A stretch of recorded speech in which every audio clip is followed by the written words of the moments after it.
All right, ladies and gentlemen, welcome back to Rockets. We'll cut that. Welcome back to Let's Talk Rockets, episode number 6. It is Sunday, October 9th. We're almost a week away from the start of the regular season, so let's just get right into things, man.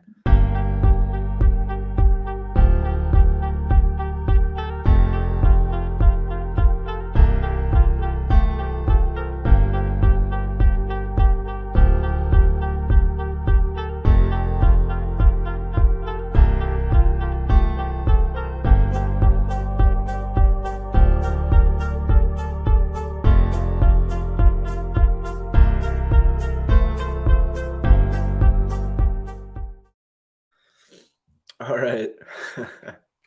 Welcome back to the stream or the interim show here. I just went through a crazy coughing fit.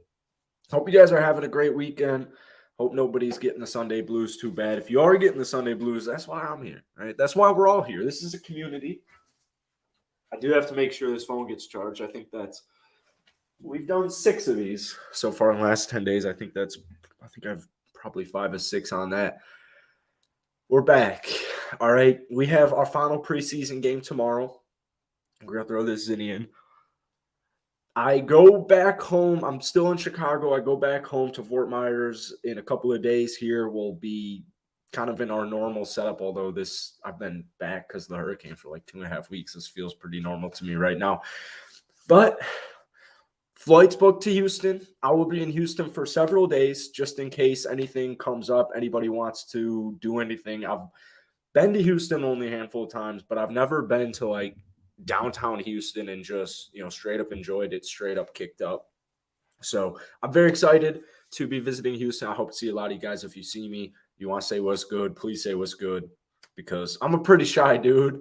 So, I don't know, like, people have said what's good to me like a couple of times, and it's never been Houston Rockets related. And I'm always like, damn, like, a lot of balls on them, but it's not like I'm anything crazy. It's not like, we got 2.5 thousand of you lovely people. So let's get into some Rockets talk here. Point being, as awkward as I am, come say what's up, because it won't be awkward.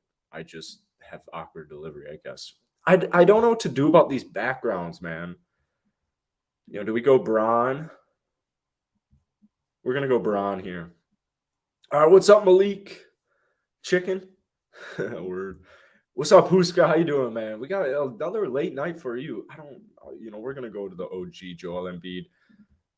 I've been live streaming a few days, and it feels like I'm off my game right now. So we're going to start off with a tweet from Clutch fans, because one of the things I want to talk about, what's up, Al Comedy? Appreciate you tuning in today. How you doing, man? So with Willie, Cauley, Stein, like, and here's the thing, and this is from this afternoon, right? Isn't it Sunday, October 9th?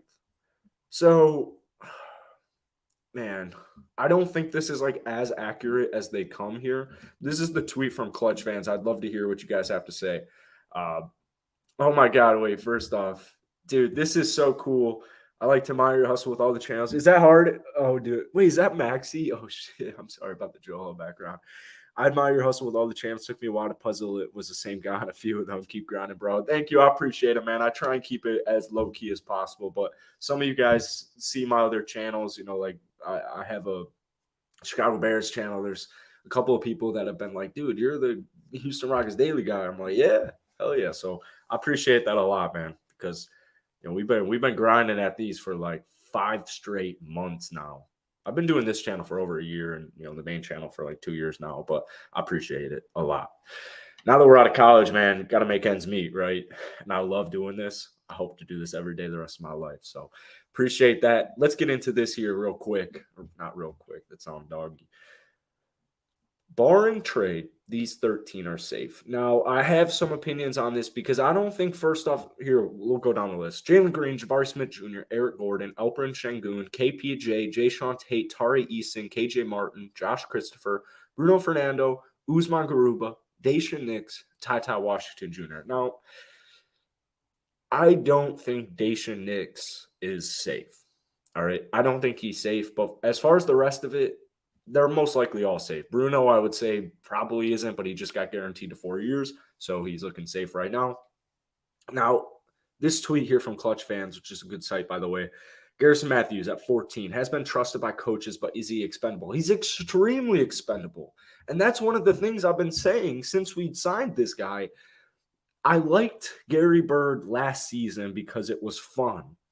When he first came onto the league, he's got that weird kick on his shot. He always gets fouled shooting threes. It was fun having a guy like Garrison Matthews for the culture. And he got guaranteed to 4 years. I'm like, well, what is he going to be? Our 10th to 12th man in the rotation once we get to playoff form? Well, yes, your 10th or 12th guy on your rotation, they're more important than you think because you want reliable pieces. My only thought process was, Garrison Matthews, an undersized defender, not a good defender, not great on offense. He tries really hard on both sides, and that's why I love him for the culture, for the brand, but he seems like a very expendable basketball player. So no disrespect to Garrison because I hope he kind of takes, as much of a role-playing jump as he possibly can, but he's definitely expendable. I'm sorry if that's not what you want to hear. Derek Favors, $10 million contract is valuable to trade. Ideally, he stays until the deadline. I understand it. So when you trade for these types of guys, as we did with Trey Burke, Marquise Chris, and Sterling Brown in the Boban trade for Christian Wood, well, the thing was, realistically, does it make sense that we want Marquise Chris on our basketball team? Do we want Trey Burke? Do we want, Sterling Brown? Do we want all these guys on our team? No. So buyout, right? But the issue with buyout is you're pretty much taking a loss. You're admitting defeat. You're not being efficient. A genius guy, smart GMs, guys like Raphael Stone, they view Marquise Chris, Sterling Brown, Trey Burke, et cetera, as more trade assets, more trade value. That's exactly what they did. They went out there, got a second-round pick. You went out there, you got Teo Maledon and co, which ended up getting dropped, waived, or what have you. Or they will end up getting dropped, waived. We'll get into that as we talk about Mo Harkless, et cetera. But it's just, I like Derek Favors. Derek Favors a lot younger than I thought, but Boban and Derek Favors, those are the two guys there that I don't really care. I really don't care. I like Boban. Boban means vibes and revenues. Can you cut him? Well, how much revenue are we talking here? Is it really worth it to keep Boban for revenue? Houston's the fourth biggest city in America. You have one of the most intriguing, if not the most intriguing young core in NBA, in the league. Do we need Boban for revenue? Now, if Boban's going to play 10 to 15 minutes a night, all right. That's all he can really play. I don't see much of a need for Derek Favors and Boban, especially with Willie. Now, this might be a little. We'll actually wait till we talk about Willie Cauley-Stein. Teo Maledon, likely waived, but we have a chat here from, where is it? TTB. Unpopular opinion. Teo may be a better backup point guard option than Knicks. As far as who's ready to go right here, right now, Teo Maledon's the guy. As far as our backup point guards go, Ty is going to be extremely raw. He's going to make a bunch of mistakes, as we saw in, his first, second, or third possession in this past game when he got subbed into the fourth quarter. What happened? One of his first passes, it was a turnover. So, you have young players. Turnovers are expected. Ty might not be quite ready. He might be more ready than Daishen Nix, but do you fully feel confident with throwing him in as your backup point guard for the entire season? I don't know. Considering he didn't play until the fourth quarter, I don't feel too good about it. I think Daishen Nix literally shafted himself. I think he shot himself in the foot with his performance because I think the backup point guard role, I think they were ready to go with Daishen Nix. I think they were ready to go with him, but that last game, man, it really, if he follows that up with another shitter, you got to wonder what his future is on this basketball team. Teo Maledon's a good basketball player. He's been in the league for 2 seasons. We haven't seen him yet, we saw him in the fourth quarter. He might be the guy. So, with Clutch fans saying likely waived, I actually don't really buy that. Now, let's do a quick Google search on Willie Cauley-Stein because they officially signed him. All right, 6 hours ago, you guys can't see this, from Jonathan Feen. Oh, God, of course you have to pay for 6 months for 99 cents. Well, how much money are you really making at that point? But all the good basketball articles, they're behind a paywall. 2 weeks ago, we have a report from Yahoo Sports. Willie Cauley likely bound for Houston's G League hub. I'm perfectly fine with keeping Willie Cauley on the roster and throwing him in the G League. He's an enticing player. I just don't know. 29. It kind of seems like another Daniel Tice situation where I feel like he might just. It depends on who you pair him with. Also depends, is he going to be in the G League? There's a lot of questions here. We have one left. We have one preseason game remaining, and a lot of these guys are fighting for a spot on the rotation.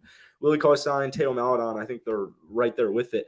I don't know the situation with Willie. Like, realistically, he's a couple years removed from his starting stint with Golden State when they were, dealing with injuries. I'd rather give it to Bruno and Usman, if we're being honest with you, and even maybe Boban. The Willie Cauley situation, I don't think any of you guys have an opinion on this? Do any of you guys know what is going on with Willie Cauley? Because I don't know. I'll be frank with you. I don't know what's going on. Trevor Hudgens, 2-way contract, won't count towards 15. Yeah. Mo Harkless likely waive. Mo Harkless is definitely getting the cut. All right, we'll turn it over to the chat here. I'd rather give him a year of reps with the Vipers Rockets so he's given time to grow. TTB, I think a lot of Rocket fans would agree with you if this were to go down. I don't think too many people would be pissed off if Ty gets thrown into the G League for at least the first half of the season. You roll with Teo Maledon and you just kind of see what happens. You guys know my thoughts on foreign players. I love foreign basketball players. So I'm pretty big on Teo Maledon being a role player in the NBA. I don't know if it's going to be on the Houston Rockets, but he is young and he's been in the league for 2 years, so he has that experience as being a backup guard. Bruno Fernando really surprised me. Yeah, so Bruno had a really solid, he's a really solid player. He had a really solid end to the season when he joined us. Had a pretty solid last game. What do you have, like 4 points, 10 rebounds? Don't quote me on that, but I think he cleared 10 rebounds. Bruno's a good rebounder. You saw a lot of defensive issues with him where he's just a little delayed. He's another really raw player with it's another one of those really low risk, high reward guys. I'm willing to take the risk. What's up, Swaggy? And what's up, Thomas? Yeah, I did make a Bucks video. Everyone's going to tank for Victor so Rockets could sneak into the play-in tournament. You never know. I still don't think our defense is there, but that's the thought. If the Rockets are somewhere between, I think honestly maybe the 5th worst record for the Rockets, where you get somewhere between 25 to 30 wins, most likely, here come the hiccups, most likely on the lower part of 25 to 30 if we're being realistic here. However, they're currently undefeated in the preseason. It is preseason basketball, but you never know. This offense might be so OP. They might be so fast. They're going to run in transition. They're going to run teams off of the court. That's their game plan, as it was in the second half of the season last year. So, with Houston, I think anywhere between 5 and 7 is honestly perfectly fine because we want to establish wins soon. We want to establish it. I know a lot of you guys are on the fence or even below the fence with Stephen Silas. I'm on board with Stephen Silas. I like it. I like the hire. It's going to take some time. He runs complex offenses. He was part of the most efficient basketball team in NBA history with the Dallas Mavericks a couple seasons ago. And, that Dallas team and this Houston Rockets team are different, but we're getting there. We're getting that experience. So I'm a Silas guy. But I do think having at least a shot I want to be in the lottery. If we're being real, this is the last year I want us to be in the lottery, if ideal. I want Vic, right? Yeah, I could tolerate another season of 20 wins. I really could. I feel like Boban would be good for the young, so I don't think he should be traded. That's another factor, is just veteran leadership. Lead by example. You got a nice veteran on your team. I think that is something like the Oklahoma City Thunder. I think that's something they really are kind of messing up. Last year, their only veteran on the team was Derek Favors. However, look at the Memphis Grizzlies. The oldest player they had on their team last year was a 28-year-old Kyle Anderson.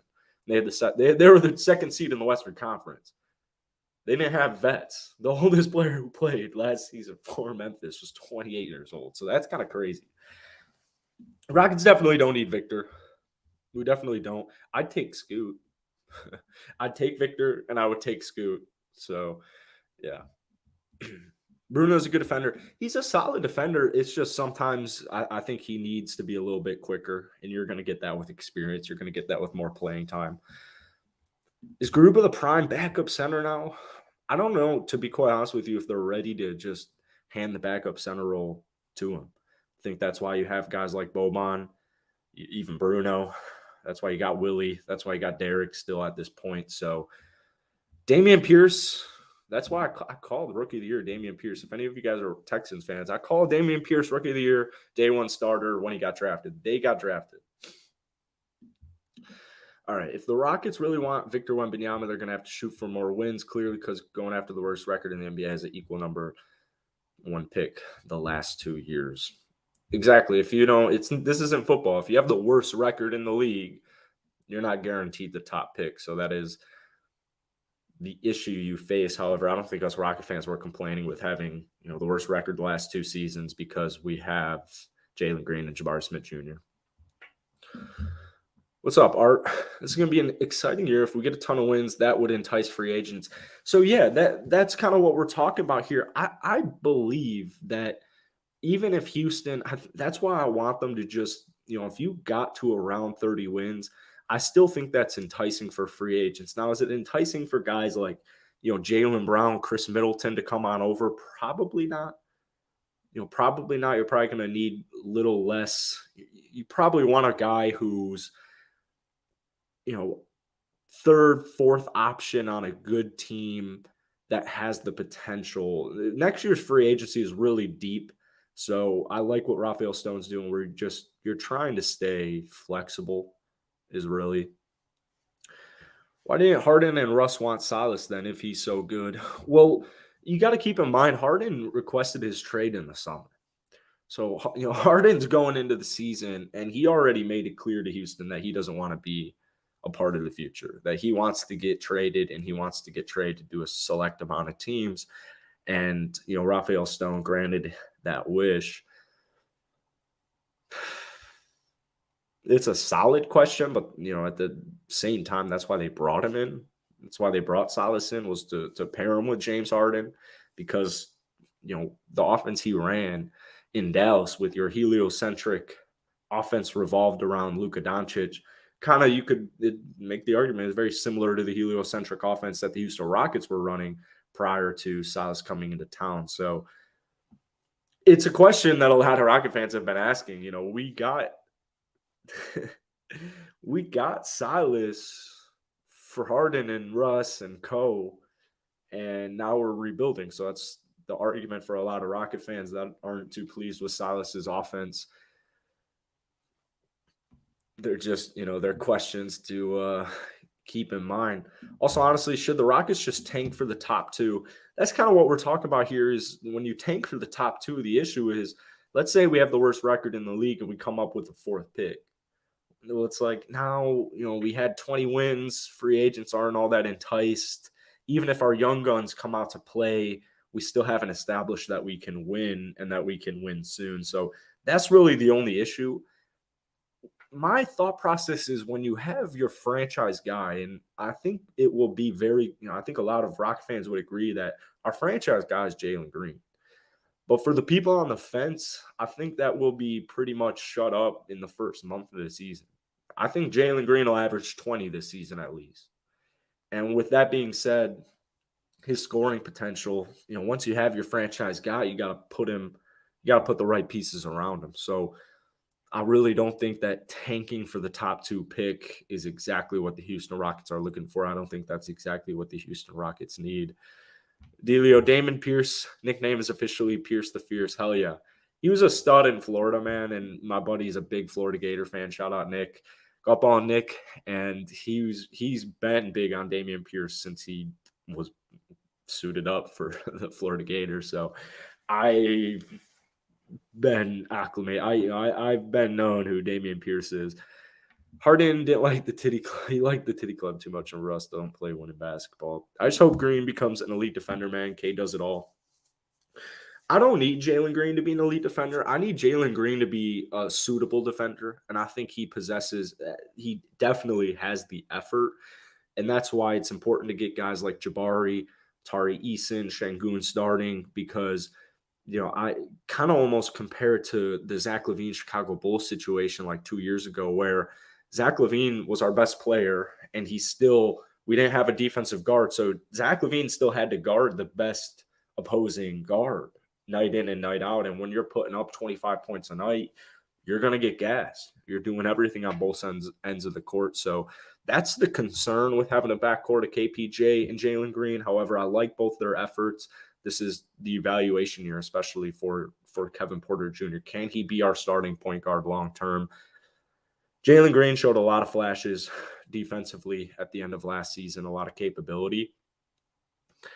I've liked what he got big, so that also is a factor. But, I'm a fan of defense can be taught.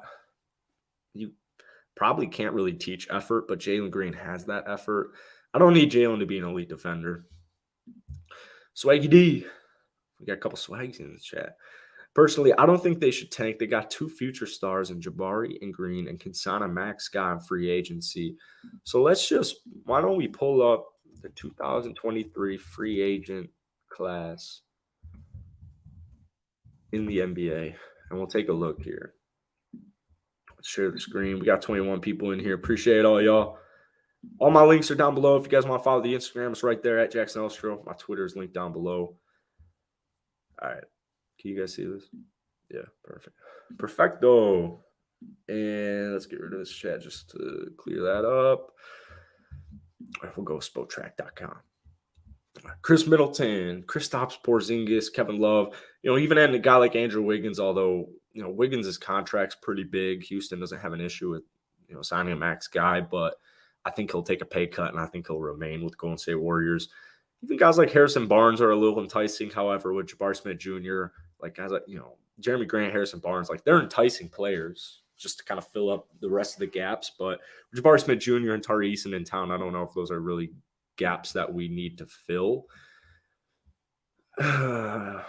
We'll see what guys decide to do about their player options. Kyle Kuzma's an intriguing piece. Will Barton, Christian Wood, Kelly Oubre, Jay Crowder. I don't think those guys really offer us anything. DeAndre Hunter, enticing as a restricted free agency, but you'd need a couple of different things for that to happen with Atlanta. Maybe I don't even want to talk about injuries, but this class gets a lot of praise for its potential.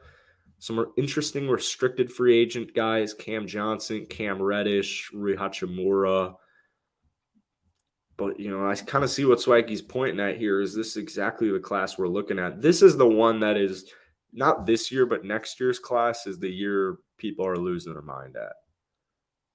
Like, they're just losing their mind at. You got LeBron on a player, Kawhi on a player, but then entering unrestricted free agency, you got Tobias, Chris, if he decides to stay with Milwaukee, Siakam, Porzingis, Gordon Hayward, Draymond Green. They're very much up there in age. Sabonis, OG Anunoby with the player option. Marcus, he's getting up there in age too. Dougie doesn't offer me much. Kyle Kuzma, if he decides to remain. So it's interesting. You got to keep in mind, even when you're like, it's cool and all, it's a little different than football, really, where, you can take a team like the Rams and they just, gave up all their draft assets to acquire talent to, go for a chip. But at the same time, you have to develop your young talent. That's really the key to even just winning a ring in general, but especially to staying at that level of winning basketball, at that level of contending. So I don't want to put all my eggs in free agency. You could swing and miss in free agency, looking at a guy maybe like Kristaps with injuries, but I don't put too much stock into who are we going to get in free agency. Like, oh, it's okay because we have our guys and we'll just sign the rest. Well, you also have to continue to develop your young talent because guys like Jayshawn Tate, KJ Martin Jr., Josh Christopher, Usman Garuba, all these young talents, if they hit, and even if they hit as role players, that makes it a lot easier. What's up, Alan? Nice to see you, man. Don't need to tank. We probably won't be good enough for the play-in anyways. Wait until after All-Star break. Then if it's clear we won't make the play-in, by all means, tank. I like it. Think about it. Is Green just going to be Bradley Beal? I would love if if he was Bradley Beal. Let's take a look at Bradley Beal's stats here. Keep in mind, though, Bradley Beal coming out of Florida was a good defender. He was a good defender. Not necessarily as much right now, but Bradley Beal is a guy who 2 of the last 3 seasons before he got injured last year, he was coming off back-to-back 30-pointers. So, honestly, it is a little interesting looking at Bradley Beal's comparison here.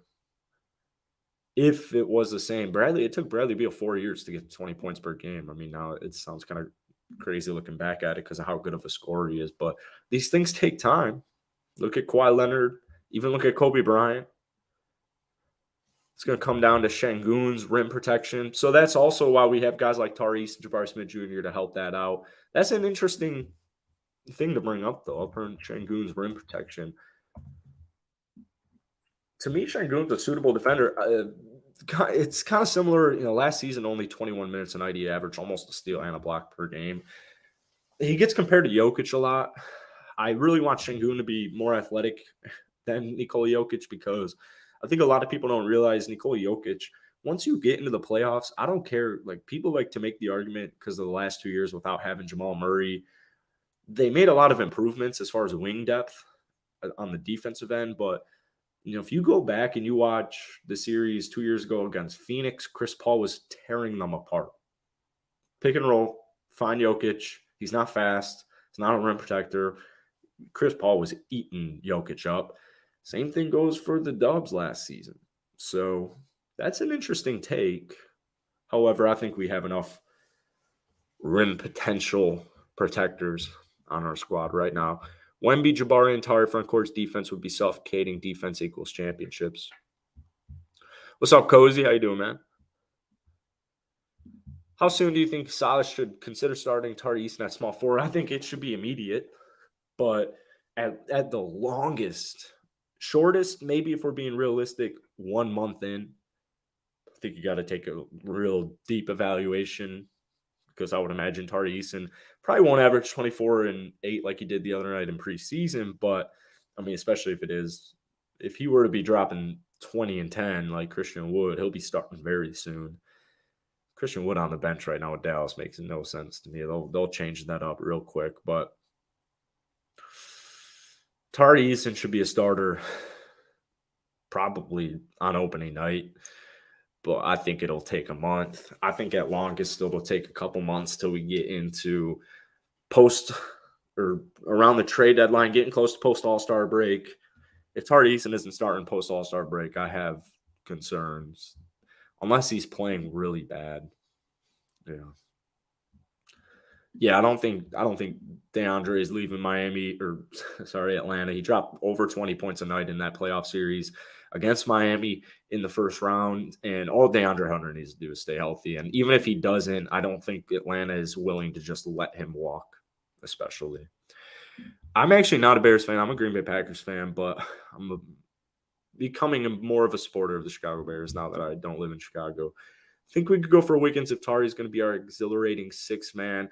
So another one of those, where we're talking Chris Middleton, Andrew Wiggins, even Harrison Barnes, Kyle Kuzma, Kelly Oubre, et cetera, et cetera. I actually don't even know if those are going to be the right pieces because, if Tari Eason is doing what he's doing right now, you're going to want him starting. I think Tari Eason's a starter in this league. And it'll complicate free agency a little bit more, but at the same time, it's a good problem to have. It's a really good problem to have. Wiggins is a huge, huge plus defender. He's the guy, dude. Golden State probably doesn't win it without him. And I believe we'll definitely be contending next season. There we go. I've been hearing some noise about Jared Vanderbilt trade or free agent signing. Want to hear your thoughts about it? Jared Vanderbilt would be awesome. The thing is, I don't think Danny Ainge would be willing to let him go. That's another thing, and I know we're not talking NBA here today. Jared Vanderbilt in his rookie season, in his past season with Minnesota, kind of the first year, I guess second year where he's really gotten an opportunity, started in almost every game. His three-point shot is what needs work. He's a career 14% three-point shooter. A guy like Jared Vanderbilt would be nice for the Houston Rockets. However, we have a slightly older version in Jayshawn Tate And I think that Tari Easton's a better version of Jared Vanderbilt, especially offensively speaking. So, it's enticing. However, I don't think we need a guy like Jared Vanderbilt on the team. But it's interesting. If the Houston Rockets, if I wake up tomorrow, if I just open up Twitter right now and Jared Vanderbilt got traded to the Houston Rockets, I definitely wouldn't complain. However, like I said, I don't think Danny Ainge and the Utah Jazz are looking to get rid of him. I mean, they got a lot of depth. I know they gained a lot of first-round picks, but I have a lot of concerns for Minnesota. Unless Anthony Edwards takes that jump into MVP form, All-NBA, like he needs to make an All-NBA team in order for that team to like legitimately be finals contenders. They lost some important depth, guys like Jared Vanderbilt, Patrick Beverly. Those were huge pieces to Minnesota. So Will Hunter Green's going to average 23 to 24 easily. He's a 3-level scorer in spacing. He did lead the NBA rookies last season with made threes. I agree, Swaggy, that Ant he's definitely all NBA talent. I'm just saying. And that's how he looks already in preseason thus far in the very short stints we've seen of him. But I'm just saying they lost a lot of depth with that move. 2023, Miles Turner, free agent. Went in shape. He's a good defender. Comes down to, Şengün, first things first. Miles Turner is interesting. He's got to stay healthy, though. He's just not really been able to stay healthy. Miles Turner is one of the best rim protectors in the NBA, though. One of the best. I know Şengün is – I like Şengün at the 4 more, but I know he's in today's day and age, I guess he's more suited for the 5. But wouldn't that be interesting? A front court of Miles Turner and Alperen Şengün. I don't know how that would look. Yeah, so shout out Swaggy. I have a daily live NBA show. Links down below. Fuck, man, I don't know if the link's actually down below. But we're live every day at 4. Type in the NBA show, Jackson Elstro or Will Upton, whichever, and you'll find it. And we'll be live tomorrow. I try and post it on the community here soon, but we're 3 subscribers away from 1,000. So I can't wait to get that thing going. And maybe Swaggy joins us one day in a studio.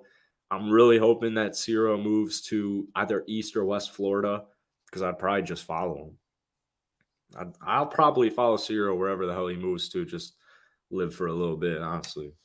We're going to build a studio, and it would upgrade all these channels.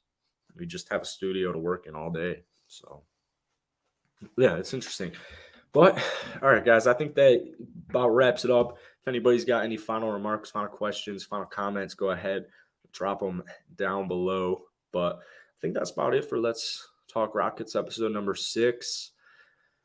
Start the week off strong tomorrow night against the Miami Heat. I'll definitely be doing a post-game recap. I think I'm doing one of my podcasts later tonight instead, so we should have tomorrow night free. I don't know if I really want to – I was going to live stream yesterday – or not yesterday. I was going to live stream Friday night's preseason game against the Raptors, but I was like, it's preseason. I'd rather hold these. I'd rather do post games and wait till the regular season if we're going to get into streams.